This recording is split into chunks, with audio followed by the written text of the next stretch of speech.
Hey guys, it's Hope. Today I am here to talk to you about the endocrine system. So the endocrine system is probably, I think, one of the hardest systems to learn in the body. It is just very complicated. It's got a lot of different organs involved, a lot of hormones, where they come from, where they're going, what they're doing. The nice thing is you're going to have to learn it over and over again. So you learn it in anatomy, and then you learn it in pathophysiology in a slightly more in-depth system. You learn a little bit more about what's actually happening, what those hormones are causing. And then when you get to med-surg or advanced med-surg, depending on where your professor puts it, you'll learn it again in even more detail. So this is just a super basic overview to help you remember the organs, what hormones they produce, a little bit about what they do in your body. A couple of things before we start. I apologize in advance for any stuffiness. I'm getting over a cold, but I wanted to get this video to you guys.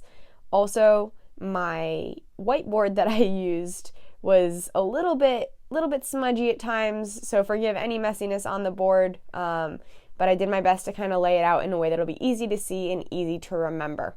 So without further ado, let's get started. So the endocrine system essentially has 11 organs that are involved. The first, from head to toe, the first is the hypothalamus, followed by the pituitary, which has two parts, the anterior and the posterior. Then we have the pineal gland. Those three are all in your brain. Then we move down, we have the thyroid and the parathyroid, which are in your throat. The thymus, which is on top of your heart. Then in kind of your gut area, you have your pancreas and your adrenals. And then just a little lower down, we have testes and ovaries, and then the placenta, which I called the 11th-ish organ because it is not always present. Okay, so on this next slide, I just wanted to connect certain things for you. This is for your purposes of remembering the organs, okay? If you're asked to list out the endocrine organs, this is how you're going to be able to remember it. So there's 11 head to toe. Right? We said that already. Now here's some ways that you can kind of remember. You get the hypothalamus and the pituitary. Those are intimately connected. You may remember from anatomy the hypothalamus-pituitary axis. A lot of hormone systems start in the hypothalamus, then we move to the pituitary, and then out to the body. So we're going to talk about that a lot. The thyroid and the parathyroid are connected in location. So the thyroid is in your throat, and then the parathyroid, it's in the name, around the thyroid, parathyroid. There are 4 small little organs that literally sit on your thyroid in the back, and those are your parathyroid. And then you have testes and ovaries, which are connected in the sense that you're only going to see one. So men have testes, women have ovaries. You're not going to see 11 organs in every human being. You're going to see more like 9 or 10. And that 9 or 10 comes down to the placenta. The placenta is only going to be in women, but it's also only present when you're growing a baby, when you're pregnant. So girls, you literally grow an entire separate organ for hormone release while you are growing a baby inside of you when you're pregnant, which is super, super cool. Okay, so 11 total. If you go head to toe and you remember those things, you should be able to remember these. And by the time we're done talking about it, you're going to remember something about each organ. And so you're not going to have a problem remembering 11 different organs. All right, let's start at the top. Let's talk about the hypothalamus. So the hypothalamus makes certain hormones and releases certain hormones. So the hypothalamus makes ADH, or antidiuretic hormone, which we'll talk more about in a little bit, and oxytocin, which we'll also talk about a little bit more. It also makes dopamine and somatostatin.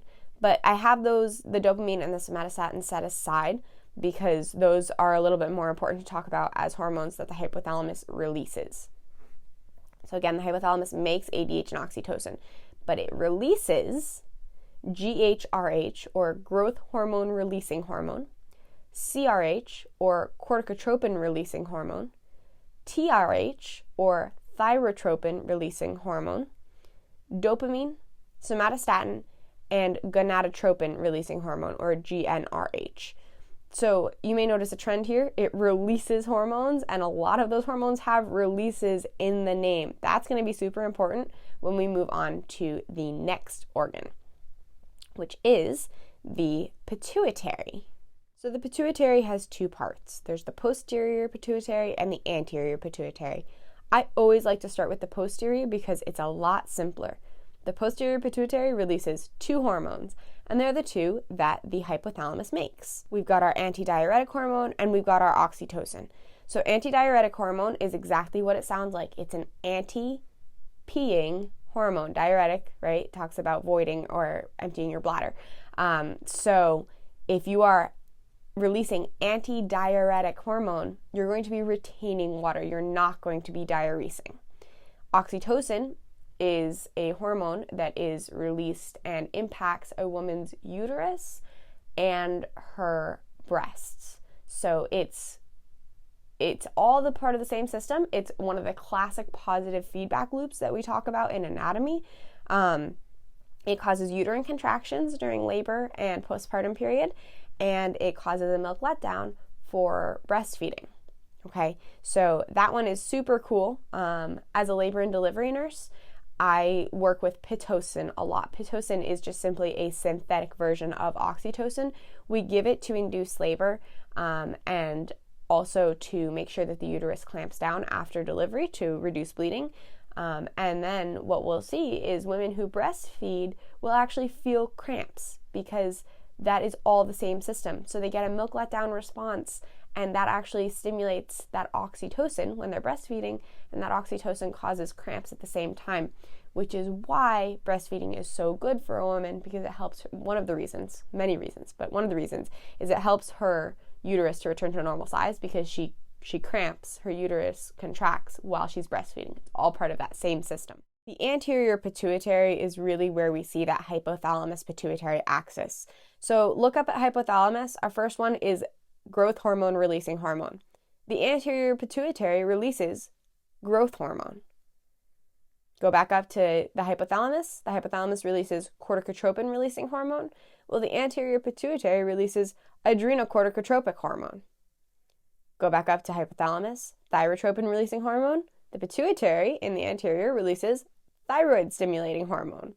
Okay, and then let's see, we have one more like that. Number 6 under the hypothalamus, gonadotropin releasing hormone releases down in the anterior pituitary follicle stimulating hormone and luteinizing hormone.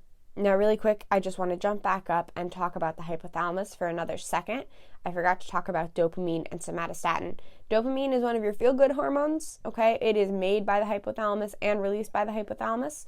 And then the somatostatin is a regulatory hormone. So that one will come up again later with a different organ, but it basically just helps to regulate your other hormones and turn off some of these processes.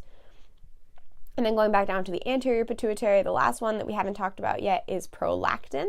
And prolactin it's involved with the milk letdown response in females and milk production. Okay, we are going to talk a little bit more about what all of these hormones do when we get to kind of where they affect in the body. All right, next up is the pineal gland. The pineal gland is in your brain. It's a very straightforward one. It controls your sleep hormone. What do you take to help you sleep at night? Melatonin. All right, so melatonin is released by your pineal gland. It's impacted by dark and light, right? That's why we get sleepy when it's dark out. It's why night nurses need blackout curtains. And it's impacted by your circadian rhythm, which is part of what makes you sleepy when you sleep and awake when you're awake. Moving right along, we are moving on to the thyroid. So here's where we can see that axis. We start in the hypothalamus and we have thyrotropin releasing hormone, which causes the anterior pituitary to release thyroid stimulating hormone. Thyroid stimulating hormone works on the thyroid and it causes release of 3 different hormones. Thyroxin, or T3, which it's T3 because it has 3 iodines. Triiodothyronine, or T4, which has 4 iodines, and calcitonin. So T3 and T4 are truly your thyroid hormones. They are involved in metabolism. T4 is your main thyroid metabolizer. Okay, that is your main thyroid hormone. It is your active thyroid hormone. T3 has to be converted to T4 in order for your body to use it. Okay, this is huge, guaranteed. It's something that your professor wants you to know. T3 needs to be converted to T4.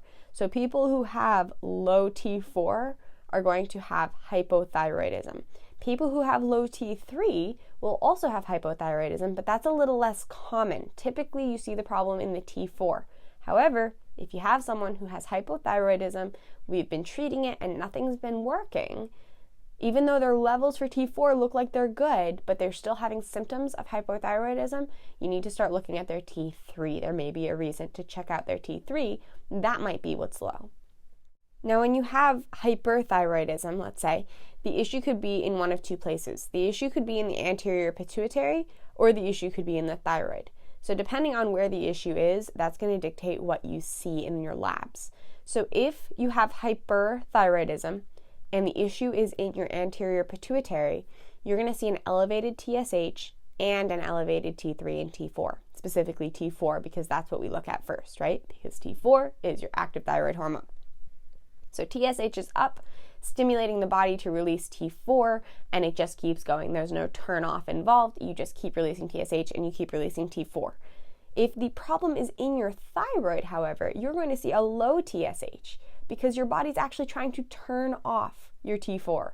So your body is going to shut off your TSH, but your T4 is just going to keep releasing. If you have, in the opposite, hypothyroidism, again, you can have the problem in your anterior pituitary or in your thyroid. If the issue is in your anterior pituitary, you're going to have a low TSH and a low T4. Your body is responding properly, you just don't have enough TSH to stimulate your body to release the T4. However, if the problem is in your thyroid, your TSH is actually going to be high because your body is trying its darndest to get your body to release T4. So it is plowing through TSH, sending it out to your body, trying so hard to trigger your thyroid, and your thyroid just doesn't have the T4. That could be because of an iodine deficiency. That could be because of an autoimmune disease. There's plenty of reasons for that I'm not going to get into here. But just know, depending on where the issue is, you could see an elevated TSH or a decreased TSH for either hypothyroidism or hyperthyroidism, and know that T4 is your active thyroid hormone. Now, calcitonin is your third hormone that is released from your thyroid. It is easiest to understand calcitonin if we talk about it along with the parathyroid hormone, so we're going to move on and talk about those two together. So your parathyroid releases one hormone, parathyroid hormone. Really, really easy to remember that one. Super nice. I love it. So the parathyroid hormone from your parathyroid and your calcitonin from your thyroid work in opposition, and they control the calcium in your body. It sounds like it's a little thing, but your calcium is super important, right? It impacts a lot of things, including your bone density, right? That's your big one. But you also need a certain level of calcium in your blood. So when you talk about these hormones, you need to look at your blood supply, but also your bone supply. So what I have found is that the easiest way to remember this, guys, this is one of the hardest hormones for me to remember what it does, so I've worked really hard to come up with this system. The easiest way to remember this is to look at bone density, okay? You're going to look at the supply of calcium in your bone, and blood will follow from that, but remember bone, okay? So let's look at calcitonin first. Calcitonin starts with a C. Bone starts with a B. Remember, we're talking about bones. We're talking about bones all the way. Blood will follow, okay?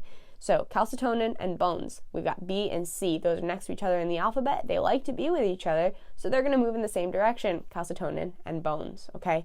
So when your calcitonin is down, when your body is decreasing your calcitonin, the calcium supply in your bones is going to be down. In other words, you're going to be breaking down bone to release calcium into your bloodstream. So if your bone is going down, then your blood supply of calcium is going to be going up, okay? So calcitonin down, bones down, blood up. If calcitonin is up, your bones are also going to be up, right? C and B, bones, calcitonin, bones move with your calcitonin. So if your calcitonin is up, that means that your body is going to be grabbing all of that calcium and putting it into your bones, and your bone density is going to be going up. You're going to have really, really strong bones, okay? Now, if your bones are up, where is that calcium coming from? It's coming from your blood supply. So your blood supply of calcium is going to be down. So you're going to have hypocalcemia, okay? So calcitonin and bones move together, and blood is always going to be opposite of bone. Calcitonin and bone, and then blood follows separately. Now, when you talk about PTH, it's literally the opposite of calcitonin. So if your calcitonin is down, your PTH is up. If PTH is up, your bones are down and your blood is up. All right, so essentially on a test, I would recommend literally writing this out. Start from the viewpoint of calcitonin, follow from that your bones, and then your blood. And then PTH is just going to be the opposite of whatever your calcitonin is. So if your PTH is down, that means your bones are going to be up and your blood is going to be down. Okay? Any questions about that, let me know in the comments. I know that one is confusing. The best way to do it is simply to memorize it, drill it into your head, lots of repetition, and then make sure that you have those little memory tricks, right? Calcitonin and bone, and then you start from there and you should be able to follow your way through to the end and get it right every time. All right, we are moving on to the thymus. The thymus, I think, looks like a little gnome's hat. It sits right on top of the heart. The thymus releases thymopoietin, thymosin, thymulin. Notice how they all kind of sound like thymus. And the big deal with the thymus is your immunity, okay? The thymus helps to make and release your T cells for your immune system, which is a whole other system that'll be for another video. Let me know if you want that video. But that's really all you have to know about the thymus. It's a little gnome hat. It sits on top of the heart, and it releases these hormones that sound just like thymus. They're involved with your immune system. Next up is the pancreas. So the pancreas releases 3 hormones. We've got insulin, glucagon, and somatostatin. Remember, we talked about somatostatin earlier. It's a regulatory hormone. It helps to turn off some of these processes. Insulin, you should probably all be familiar with, at least the name of it. What do you know insulin from? Well, you give it to your patients who have diabetes, right? Well, insulin is actually a natural hormone. We give insulin to those who don't have it or don't have enough of it or need more of it, for whatever reason, whether they're type 1 or type 2 diabetic. So insulin lowers your blood sugar. It's the key that unlocks the cell to bring your sugar into the cells, right? That's why we give insulin when someone's blood sugar is above 150. It brings down their blood sugar. Glucagon is simply the opposite of insulin. So it actually does the opposite. It brings sugar into your bloodstream, okay? So glucagon sounds like glucose. It's increasing your blood glucose. Insulin brings your sugar down. Glucagon brings your glucose up. All right, we're going back to our hypothalamus-pituitary axis for a minute here. The hypothalamus releases corticotropin-releasing hormone. That stimulates the anterior pituitary to release ACTH, or adrenocorticotropic hormone. That triggers what? The adrenals. The adrenals have 2 parts, the cortex and the medulla. What else has a cortex and a medulla? The kidneys. So here's the cool thing. The adrenals sit on top of the kidneys. Okay, so super easy to remember because they both have a cortex and a medulla. You have 2 adrenal glands, one on top of one kidney, one on top of the other. The cortex and the medulla release different hormones. So the cortex releases your steroids. You have corticosteroids or cortisol. Sounds literally like cortex steroids, okay?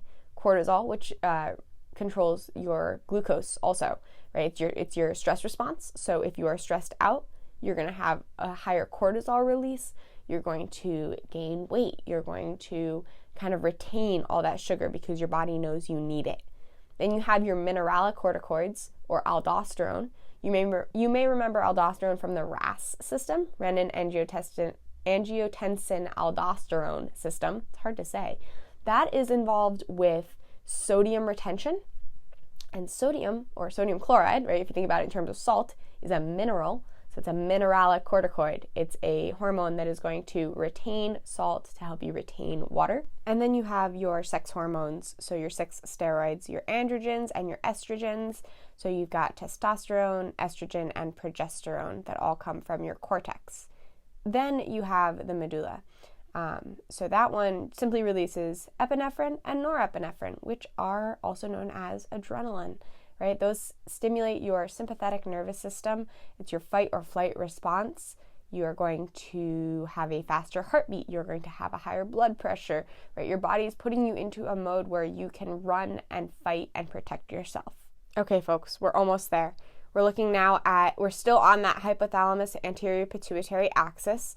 So the hypothalamus releases gonadotropin releasing hormone. What are your gonads? Your gonads are your sex organs, right? So we move down to the anterior pituitary, and the anterior pituitary is triggered by the gonadotropin releasing hormone to release luteinizing hormone and follicle stimulating hormone. You should have a bit of an idea at this point what we're going to be talking about. We move from there, and those hormones, LH and FSH, trigger the ovaries and the testes, our sex organs. Okay, so if you look at the whole process, we start with the gonadotropin releasing hormone. You already know, starting there, exactly what pathway we're taking. Ovaries in women, testes in men. The ovaries produce estrogen and progesterone. Those are your sex hormones. They are responsible for your secondary sex characteristics, so that women have breasts and that they have a period and that they're fertile and that they can, develop eggs. All of those things are triggered by your estrogen and your progesterone, okay? And that is a group of hormones. So there are more hormones within that, but really you need to know estrogens and progesterones. And then you have your testes in men, and that releases testosterone. It's a parallel of women. So the testosterone causes secondary male characteristics. So the fact that they have a larger amount of pubic hair, that they have a deeper voice, that they have an Adam's apple even, right? A lot of that is all triggered by your testosterone. Men and women both do have amounts of the opposite gender's hormones. So women do have some testosterone, men do have estrogens and progesterone, just in a very decreased amount. So for our bodies to be balanced, those do have a balance within our bodies for our particular gender. And we have made it to our last one. You made it, the placenta. The placenta is only in women and only when you're pregnant. So you grow an organ to release hormones and to support the growth of your baby. And then after the baby is born, the placenta is actually delivered, right? The whole placenta is released and is delivered right after the baby. And that actually has to happen in order for the uterus to clamp down and for mom to stop bleeding. So as a labor and delivery nurse, this is something that's super important. That placenta has to deliver. You cannot retain any bit of that placenta or you will bleed, okay?